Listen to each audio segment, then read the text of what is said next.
L'info écho avec Capital. Le chiffre du jour, 190 millions d'euros.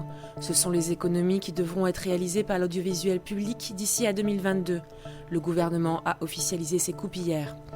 160 millions d'euros seront pris en charge par France Télévisions, 20 millions d'euros par Radio France et 10 millions d'euros par les autres entités du groupe.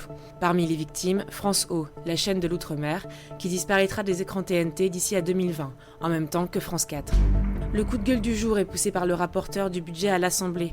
Joël Giraud a sévèrement taclé le gouvernement sur la hausse de la CSG. D'après ses calculs, elle ne sera pas compensée par la disparition progressive de la taxe d'habitation pour une majorité de retraités.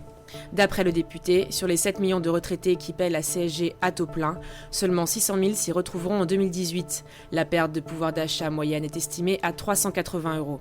D'après Joël Giraud, l'équilibre ne serait atteint qu'en 2020.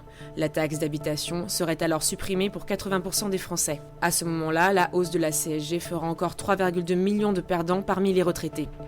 Le conseil pratique Capital, si vous voulez souscrire à une assurance vie et que vous êtes un investisseur assez expérimenté, pensez aux conseillers en gestion de patrimoine.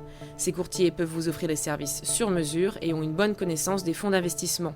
En revanche, leurs honoraires sont assez élevés. Autre solution, les associations d'épargnants. Les rendements de leurs fonds en euros sont parmi les plus élevés. Enfin, les contrats d'assurance vie en ligne cumulent les atouts, à savoir des frais modiques, un rendement confortable du fonds en euros et une vaste palette de fonds. On finit avec la news crypto et une question, le Bitcoin est-il conforme aux préceptes de la religion musulmane ? À première vue, non. La finance islamique interdit la spéculation et les intérêts. Mais le Bitcoin pourrait être considéré comme halal, selon Kader Merbou, directeur d'un master sur la finance islamique à l'université Paris-Dauphine. Il met en avant 3 caractéristiques de la crypto-monnaie.